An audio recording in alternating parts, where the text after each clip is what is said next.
Hi and welcome to the gun room. Jay's with me again, and we're actually dressed in black. We've just discovered we're dressed in black. We are the MIB.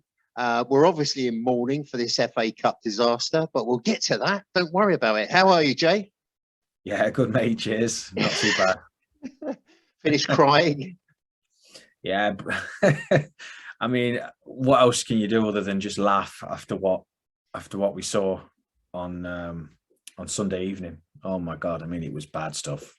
It was bad, wasn't it? You know, As I said to you just before we came on, it was probably the worst one I can recall. It might be a case of it's like the nearest memory to me. We've seen some shockers, but that was there. The reaction on social media was quite intense. It was almost like the Man City performance was rubbed out, and there's been a lot of criticism, but we get to that. It wasn't the outcome we expected. It wasn't the outcome we wanted by any chalk against Forest. But when you looked at the lineup, did you kind of get a feeling? Did you feel a bit twingy and a bit nervy? No. I thought when I first saw the starting 11, I thought we'd have more than enough to get a result, and I still think that. You know, I just think it's a reminder to everybody again just how weak this squad is. You know, you take a few players out, and I mean, it was so bad. But I think the players are a little bit better than that. They've showed us that they're better than that. You know, the players. You know, Lokonga, Tavares, you know, even Eddie, who was shocking on the day, they're better than that. It was just they just didn't turn up, which I suppose is a mentality thing, maybe, and which is slightly concerning. But before the game, not at all. I was happy Patino was starting. I mean, Forest aren't great, you know. They're a mid-table championship side, so I still thought we'd have enough, but obviously it wasn't meant to be, or wasn't the case. Arsenal just looked out of ideas, didn't they? As you say, I mean, I've been writing about it. I did a post-mortem on it for ARSEDEVILS.com, and there were 10 factors that came into play, and you've just hit one right on the head, that we got carried away. We were having some good results. But when those players went, you only had to look at that bench, how thin that bench was, and suddenly it dawned on you that we were short. We'd got a lot of average sort of backup players, but we were very, very short. Yeah, I think the week before we played so well against City, and the positivity, even though we lost, there was the positivity was really apparent, and I suppose it maybe got to some of the players' head. Complacency may have been an issue. But saying that, I still firmly believe we should have won the game, even with that team out. You know, the squad, you know, highlighted by, you know, use Cedric as an example. You know, the step down from Tomiyasu is huge, isn't it? Yeah. You know, but still, he's still, you know, I'm not just picking on him. You know, Tavares from Tierney, you know, maybe not as drastic, but you would still expect a better performance than that. Even Rob Holding. Yeah, I tell you, the performance reminded me, because I went to the game, and the performance reminded me of the Burnley game at the start of the season. You know, possession, plenty of possession, but no ideas. Created nothing. It was very similar to that. I mean, do you want to go through this? I mean, the starting 11, I suppose. It was good to see Patino in there, like I said. And I thought, you know, you put Nketiah up there. He scored a few goals this season. You kind of expect a performance out of him, but especially seeing as he's in the shop window as well. And Patrick Vieira's sniffing around like an old sort of hound dog. Yeah, but it didn't kind of materialise, did it? He looked well off the form. He looks lost. And we still had Martinelli on the left and Saka on the right. They're our starting sort of wide men, and we just never got going. The passing was poor. I'm sure we'll get onto the negatives of the game, but yeah, it was very disappointing. And nobody turned up. Nobody came out of the game with any credit. Maybe Leno, he made a couple of good saves, but the difference, even him, the difference between Leno and Ramsdale was so huge for me now. You know, you've seen all the aspects, really strong aspects of Ramsdale's game, you know, his distribution and his communication. Leno's a good shot stopper, but he's miles behind Ramsdale for me, and you could see it, you know. But yeah. I'll tell you who played well for them. Tavares nearly got a goal, didn't he? That was a bit of a shocker. Let's not make any bones about it. We're talking about a miserable Arsenal performance, but Forest were bang on it, weren't they? They were feisty. They ran for everything. They fought for every ball. They really give us a battle, and I think they deserve some credit for that. I mean, we were just off the pace throughout. As you said, Tomiyasu and Gabriel, massive loss, and the scales between Cedric and Holding are way off in terms of quality. But did he have any other choices? Devil's advocate and all that. Yeah, I mean, I thought Forest. They competed really well, and they wanted it more, especially as the game went on. That you could tell they were quicker in the tackle. They wanted it more, which was concerning. But as far as their overall performance goes, I thought Forest, all they really did was sort of, when they didn't have possession, they dropped into a back five, and then in front of the back five, there was a solid line of four, and they basically just said to Arsenal, try and break us down. If you're going to get the ball wide to Martinelli and Saka, then you've got to basically, they're going to double up on those. So you're going to have to do something special to get by. And we just couldn't do it. We had no creativity. We tried to get the ball out to those two. Martinelli basically was marked out the game by the Forest fullback, who was really superb on the day. He's a cracking player. I think he's on loan from Middlesbrough. I can't remember his name now, but he was head and shoulders above anyone else on the pitch. And to be fair, Martinelli's in good form, so fair play to the Forest fullback, because Martinelli couldn't really do anything. Martinelli was looking to come in off the left hand side. He was making that run that he does so well across the back four and looking to spin him behind, but we just didn't have the quality in midfield to pick him out, or the vision. Our use of the ball was very poor. Saka, we were trying to find him, and again, same problem that Martinelli had. Nothing would go his way. I thought Nketiah his movement was dreadful. But Forest overall, I don't think they had to do that much other than basically say, right, you're the Premier League team, come and break us down. And we couldn't do it. I mean, Rob Holding, Gabriel. The difference between Rob Holding and Gabriel is just massive, isn't it? You know, Gabriel's ability to his passing is much improved this season, and Rob Holding just hasn't got that in his locker. It's the presence as well. Gabriel's got a presence about him, isn't he? He looks like a big old champ, sprawls out, makes himself big, makes himself look phenomenal, doesn't he? And Holding's just like, he's holding onto his hair, isn't he? That's what he's doing. He's making sure that doesn't come off. Yeah. And I mean, if you put this performance together with his cameo against City, Rob Holding, I'm talking about now, it doesn't bode well, does it? I don't think he's not improved much, has he? I think we could do with an improvement there. Obviously we've got Saliba on loan, and you'd hope that next season Saliba will come in and sort of replace Holding as the first backup central defender. So, well, it's not all doom and gloom, because if Saliba comes back and we do get an injury to Tomiyasu, then Ben White can flick out there and Saliba can go in the middle. It's just that kind of left-hand side. If Tierney gets injured, that we've got to worry about. We'll get to the glove throwing in a minute, but no Partey and Xhaka in the midfield. So if I was the manager of Forest, I would have been quite happy with that, because for me it looked a little bit light.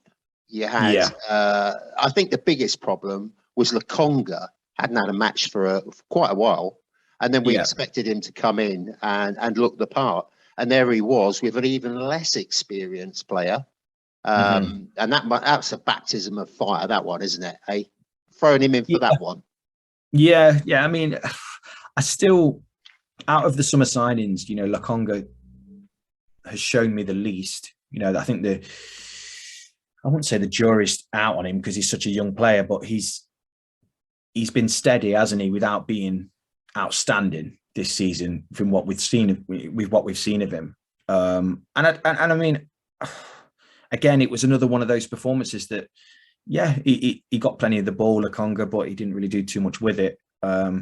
They both look like, you know, Lokonga and Patino both look like players that they need a senior player alongside them, don't they? They need somebody who, because obviously to get to the level they're at, they know how to play the game. But, you know, if you've got even if Granit Xhaka would have played, you know, he would have basically marshaled Patino, told him where to go in certain situations, positional, where to be, just to get that extra yard ahead of the opponent. So it was a difficult game for Patino. Felt a bit sorry for him, you know, but a learning curve, which I'm sure, you know, he'll benefit from. I mean, what other options did we have?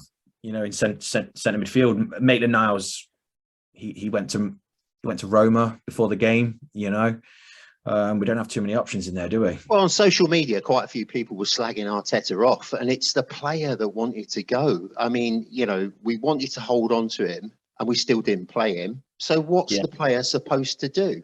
He wanted to go and play football. That's what he wants to do. And he's not really that bothered about the money at the minute, which makes a change for a footballer. So as I said, let him go. Arteta did the decent thing, I think, and let him go. They've got no option to buy, so he could still come back and come back a better player. Yeah. It's a tough one because, I mean, you don't have to look too far, do you, to see that, like you just said, the player wanted to leave. I think it was an agreement that they had. You know, if Maitland-Niles hadn't been able to force his way into the side. So I think it was agreed a long time ago, wasn't it, that January transfer window comes around, a serious bid comes in or a loan offer, then he was going to go. So I suppose you got to take your hat off to Arteta really for treating him with the respect that, you know, respecting the agreement that they probably had a good couple of months ago. So fair play, but it did leave us short. And I'm just going to approach that because saying that we're short and people are kind of getting on Arteta's back about that. And I'm not trying to defend him in any particular way because I don't think I have to. But, you know, we are short on players, but we spent a lot of money in the summer. We knew it couldn't all be done in one transfer window. And to be honest, what we did get for our money was excellent. So we knew that it was going to be 2 or 3 transfer windows, didn't we? Until we cleared out all the dross, which we've still got some of, and rebuild the back line, if you like, the sort of follow-up. If you look at Liverpool and Man City, they've got quality to come off the bench. Yeah. But when you look at Arsenal's bench, it's a bit, he's good. Or, you know, it's that kind of reaction to the bench.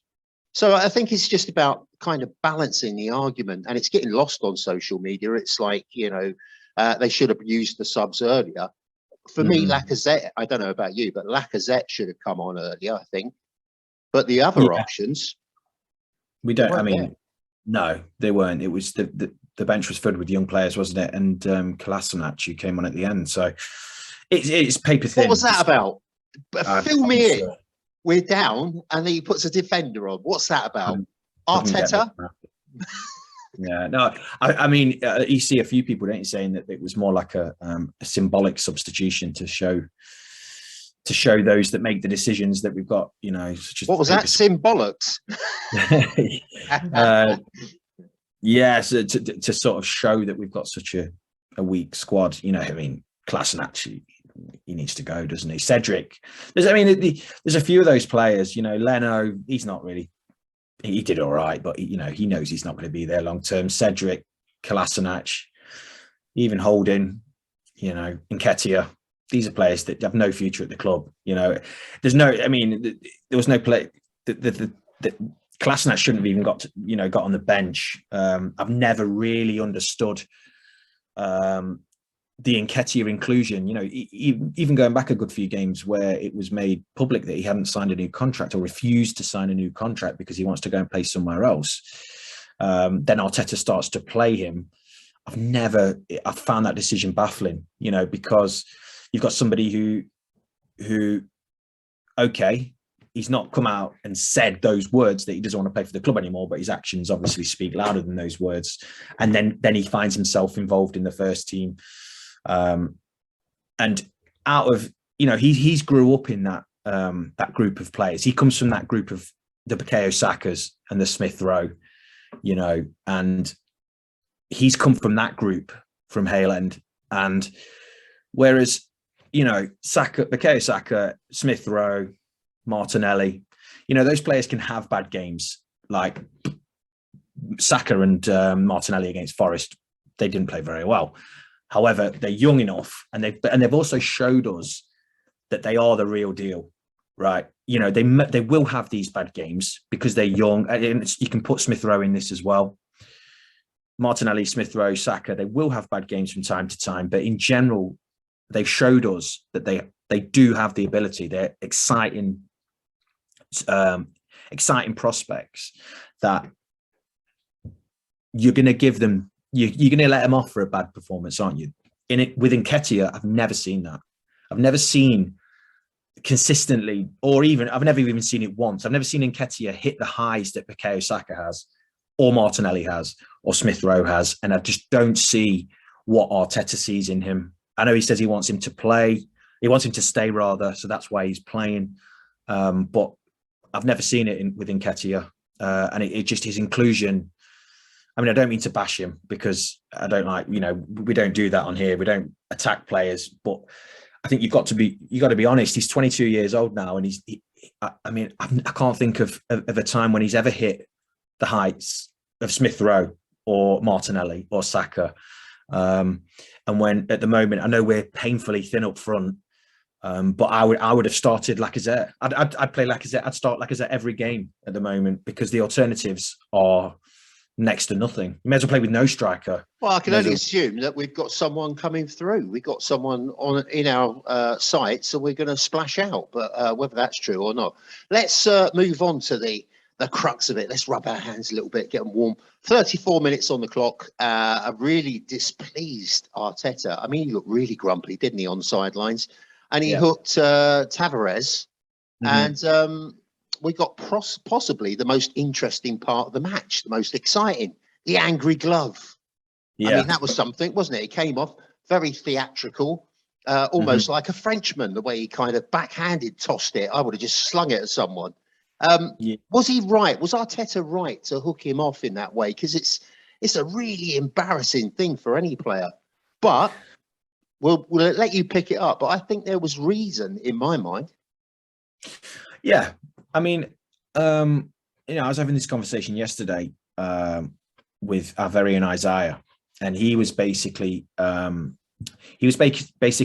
that it was harsh on Tavares. He's a young player. He's going to be needed, especially with Tierney's injury record. He's going to be called upon and what have you. And he posted some stats to back up the point of that he didn't actually have that bad a half. Which, I do believe that stats only say so much, right? I was behind that goal, and I thought Tavares really struggled. I thought his passing was very poor. Positionally, he was very poor. They were targeting him. And again, Forest weren't great, and they aren't a great football team, and they were just exposing that side of the pitch. Now, he had Martinelli in front of him, who we're both huge fans of Martinelli, but I suppose the defensive side of his game isn't his strong point. So he's not going to get much help from Martinelli. You had Rob Holding on the left-hand side, and you had Charlie Patino on the left-hand side in the central midfield. It was a weak part of the pitch. Now, as you said, Arteta was going crazy. It was very noticeable just how frustrated he was. And with Tavares being on that side of the pitch to where he was stood, I think there was an element of Tavares being slightly unlucky that he was on that side, because Arteta, he was fuming at the general performance, because it was I mean, 90 minutes was shocking, but that first half an hour, we were really bad. We couldn't make a pass. I think, you know, another thing that sort of works against Tavares, you know, because of his size and the way he runs, I think mistakes look worse, if that makes sense. You know, he's not the tidiest of players. So when he makes a mistake, it looks worse. And I think he didn't play very well. And I thought Arteta was right to take him off. We've cried out for a long time for a manager that has a certain ruthless side, right? Where if something's going wrong, we need to change it. You know, Wenger never used to do it, really, did he? And I've got no problem with Arteta changing something. I think throwing down the gloves, nothing. It's just frustration. I think Tavares has done well this season in parts, but he's also done not so well. And I think he's still learning. And I think he's at a huge football club. And I think he just needs to take the rough with the smooth, you know, not overreact. He's still a part of the first team squad. And like I said, I've got no problem. I thought Arteta was right and he did the right thing. Well, I think this is slightly tongue in cheek, but I did read on, I think it was on Face Crack. I read that Arteta had kept his gloves and Tavares wasn't going to play for them anymore because of it. Must be very attached to those gloves, but I wouldn't have thought so the way he got rid of one. Do you think it's going to cause a problem at all, or it's just one of those things where the manager does what he has to do and the player just accepts it for what it is? As you say, Tavares has had a really good season. Apart from 2 games that I can remember, we've been very enthusiastic about his performances other than those. But when he's off the boil, he's off the boil. But do you think there's going to be a problem? I don't think so. You know, it wasn't that long ago Arteta was a player, so you live in hope that he's still got, well, he will have that ability to deal with the situation in isolation and just see that, you know, that there isn't a problem. I think ultimately, if there was an attitude problem with Tavares, it would have been picked up by now. You know, I mean, how many players have we seen go out the door? You know, your Guendouzi's, your Mesut Ozil, your Aubameyang recently, where Arteta just doesn't accept a bad attitude, or he doesn't accept even the slightest sort of disagreement with the way he wants his team to be and the way he wants his team to think. So I think Arteta would have picked up on that. I just think it's just you know, ultimately anyone would be frustrated. Being, like you said, there'll be a hint of embarrassment. Nobody wants to be pulled off after that. And he will, I'm sure, at the end of the game, Arteta, when they're in the changing rooms, had a quiet word with him, and that was it. You know, and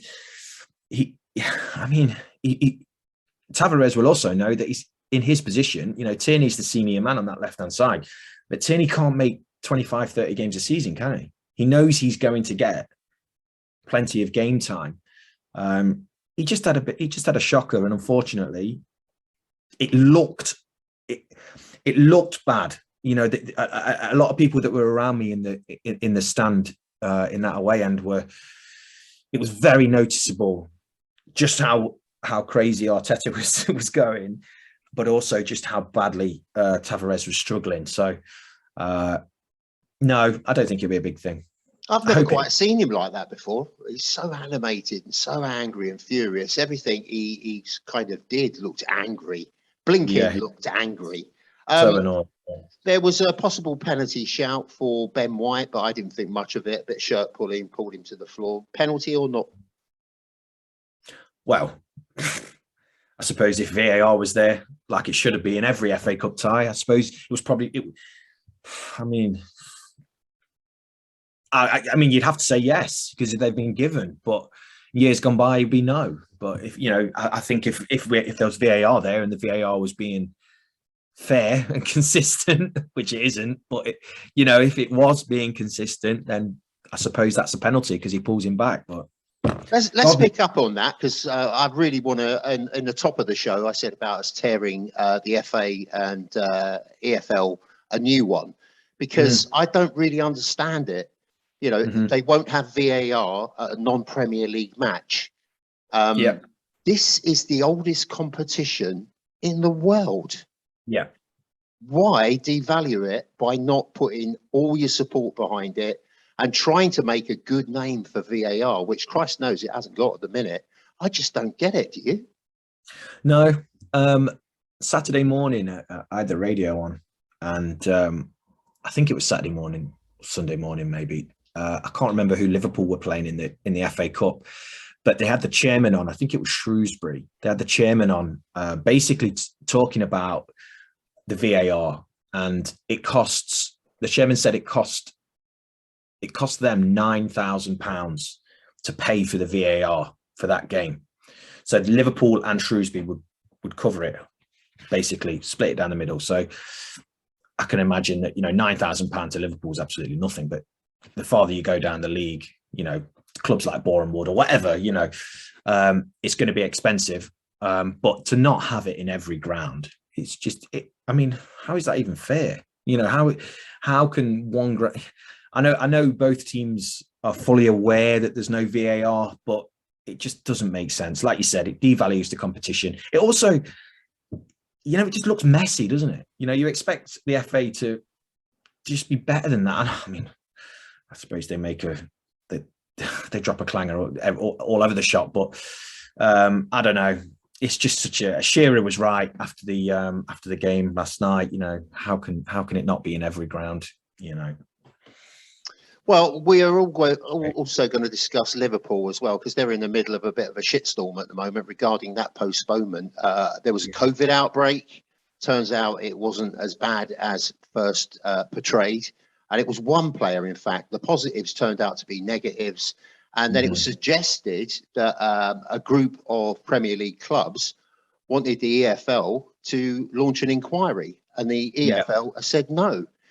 This is where we're at with the game at the moment, aren't we? It seems like the cart is leading the horse. Did you see the interview from Klopp? After explaining the situation. If you, the guy is, I'm sure he was smirking, as he was talking, and he was just stumbling his way through the interview because he knows what he's saying is absolute bollocks, right? It's just rubbish what he was coming out with, saying that I think they had multiple false positives, and I've read somewhere that the chances of that, you got more chance of winning the lottery than the amount of false positives that they had. It's just a joke. You can see why you get quite a few people which is sort of they're getting the interest in the game is just waning, because VAR, this kind of crap from Klopp and Liverpool pulling out and then being proved there's nothing, no issue, it's just so frustrating. And there's a lot about the game, a lot of aspects about the game that it's just not very likable, isn't there? From that point of view, the referees, PG, MOL and Premier League, FA, it's just, I don't know, so frustrating. What was it when Liverpool were committed elsewhere, weren't they? Some sort of World Club Championship, weren't they? And they had to field an under-23 side. So what's the difference with that? And putting out a team for an FA, that's not the be-all and end-all for Jurgen Klopp and Liverpool, is it? It just smells. It stinks. Yeah, it really does. It really does. That's exactly how it is. It leaves a bad taste in your mouth. And certain clubs get these decisions. There's absolutely no doubt about that. Media darlings or, certain clubs, your Liverpools, your Manchester Uniteds, your Man Cities, they get the rub of the green. And there is bias and there is these decisions, and they don't even themselves out, do they? No. That's just a false assumption that these decisions get evened out. And can't stand bloody Liverpool, even though we'll probably go there on Thursday and get absolutely battered. But I suppose it's the principle, isn't it, of being able to just take advantage of the situation and close the training ground for one day and claim there's X amount of COVID cases. A couple of days later, field a very strong team and claim there was only one. I'll tell you what, Jesus must be a scouser, mustn't he? He's gone down there and he's blessed them all and made them all better. He's a scouser. Jesus. Well, Um, I want the Scouse variant of COVID because it's you have it one day, you don't have it the next. Perfect. I tell you, when I took my test, I got a negative, but it clearly that was a faulty test because like Yeah. we had a few and we tested them, and then when the missus went to work, she was positive. So I've had the negative sort of false reading, but never a positive false reading. So No. that's really weird. He's talking through those very veneered, shiny teeth. I mean, if It's been a nobody has seen that interview from Klopp from yesterday, go and watch it. It is honestly, he's a clown. I can't stand the bloke. Absolute clown. Well, I had a lot of time for him, to be honest, and till he came up with this hogwash, and he's kind of it's just left a dirty taste, really. Dirty, dirty Klopp. It's been a really bad year, hasn't it? Or season so far. Bad referee decisions. We can't seem to get a hang of this VAR. You got the PGMOL. They're all confused. They don't know what they're doing. Standard of refereeing is through the floor. It's in the sewer, isn't it? It's just a rotten season after we've had all lockdown. We've had no crowds. We're just getting the flavour back now for a bit of live football. And then you've got all this bollocks. Where does it end? No, I know. I mean, did you see the Man United Villa game last night? Villa scored what looked like a perfectly good goal, and then it took them 3.5 minutes to basically send the on-field referee the message to say come and review it, and they were just looking for anything to just basically disallow the goal, and it's just a mess. I mean, at no point should the game stop for 3.5 minutes, because I mean, Steven Gerrard came out and said, that killed the team's momentum, and he's absolutely spot on, because Villa were destroying Man United and they were all over them, creating chance after chance. Not that I certainly don't like Aston Villa or Gerrard for that matter, but I did agree with him when he said that it killed the team's momentum, because after that, Man United grew into the game a bit more. And 3.5 minutes is a long time, isn't it? I know you get that time back at the end, but it's not the same, because it comes at a pivotal moment of the half where a goal has been scored and emotions are raised and then obviously cut in half. So yeah, and this is another aspect. This is what I was alluding to earlier. It's just another aspect of the game that, I mean, VAR has not made anything better, has it? Okay, it might get the odd decision correct, but I mean, so many people now are going to non-league games and lower level games where they don't have VAR just to keep, like, get that honest emotion of a goal going in, and not worry about it being called back, and I mean, I'd get rid of VAR. I'd keep the goal line technology, by all means keep that. But if it was up to me, I would scrap the whole thing, get rid of it. So we've got Liverpool coming up again. Well, yeah. we think we've got Liverpool coming up. They might sort of drop down with something or another in between. What's your feelings about a result? What do you think? Well, I think if we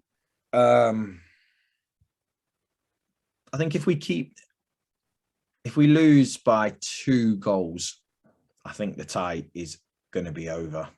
I've got to be honest. I think if we go there and get a goal, and I don't know,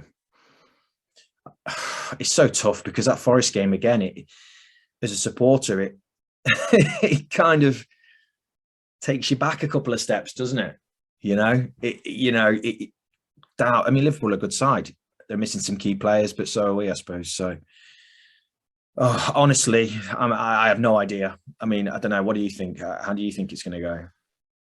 I've got none. If we can just sneak a goal, I'll be happy with that. But we're going to have the same problems going into this one as Forest. We've got to try and pick the boys up, dust them off, and get them going again, and try and find some way of getting through there. We're weak up the front. We're floppy in the middle. And Christ knows if we don't get Tommy Asu and Gabriel back, which it looks like it could be a bit doubtful, we're going to be in trouble, massive trouble. And they're still going to have enough, because as we were talking about earlier, we've got a bench that is low quality, sort of mixed, isn't it, really? And they can just bring on like for like all the time. Doesn't matter that Salah's gone off. really. They've got players of equal quality just to come through.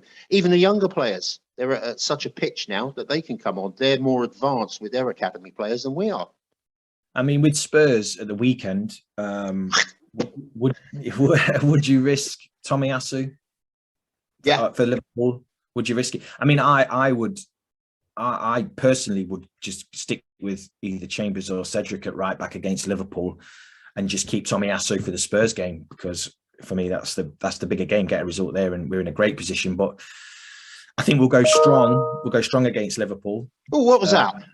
Was your microwave gone off? That's an email. I do apologise.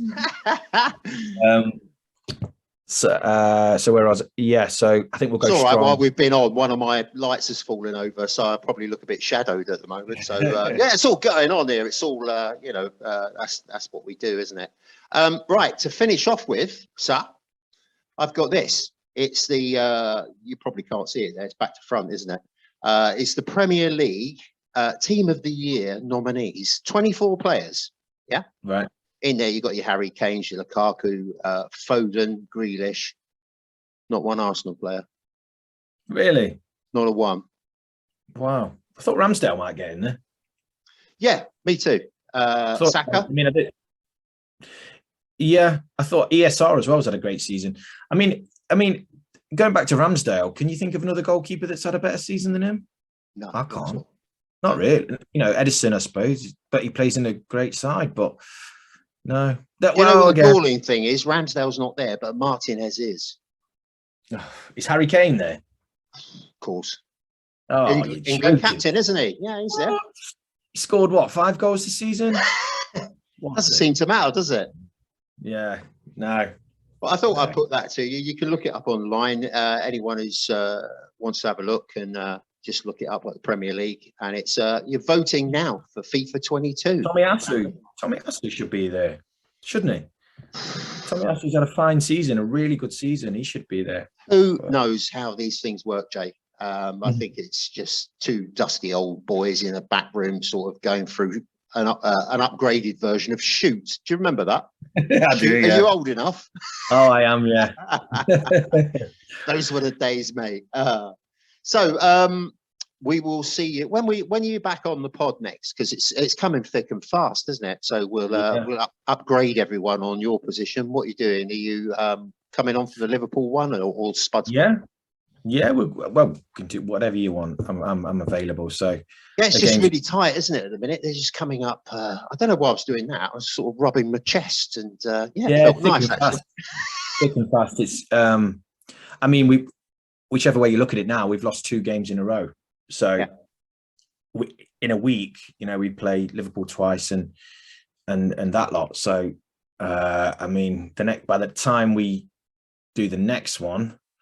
So if it's this time next week, it could be we could be in a bad position, you know what I mean, very quickly, or in a good position. It's so, I know that's a very obvious thing to say, but this season it's almost been like that, hasn't it? Where there's been no middle ground. It's been awful down in the dumps to really high, and there hasn't been that sort of that mid-level. So I think we're still in that sort of phase, aren't we, really? Now, before we go, do you remember me saying that when we beat Tottenham under Emery, we all got a bit carried away, and there was a big drop? Yeah. This is our big drop after that City game, isn't it, really? Yeah. Well, I hope not. I hope that when the players come back, you know, they can sort of rejuvenate the team. Yeah, I'm not too down about it. You know, it's as we've always said on the podcast, they're a young side. They lack experience. This is all their experience bank, isn't it? You know, they can look back on the time where the side wasn't as developed as it was. And we've got to bear in mind, this is still the project going on, or the process, if you like to call it the process. A bit sick of that. But, you know, anyone with a pair of eyes who's watched football or played football will have to be objective about it and say, look, Rome wasn't built in a day. We're only starting out. And we lost the first 3 games with not even the majority of that side together. Yeah. And we have improved, and we just need to, it's just, I think, as like we've said a few times, as a supporter, I mean, Forest was very, very poor in the same way as Everton was very, very poor, but we reacted, didn't we? When, we went on a good run after Everton, and let's, fingers crossed, hopefully we can get a result against Liverpool. But the Spurs game for me is just like huge. If we can get a result there, what will that do? But again, like you just said, as this season goes on, there's going to be ups, there's going to be downs, there's going to be really poor performances, because it's a new team, it's a young team, and you never know.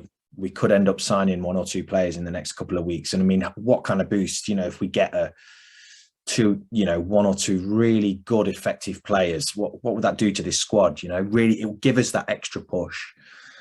So, like you just did, fingers crossed. Come on, Edu, pull it out the bag. Let's hope so. Jay, thanks a lot. Been brilliant as always, and we'll see you on the next one. Come on, the Arsenal. Bye-bye. See you later.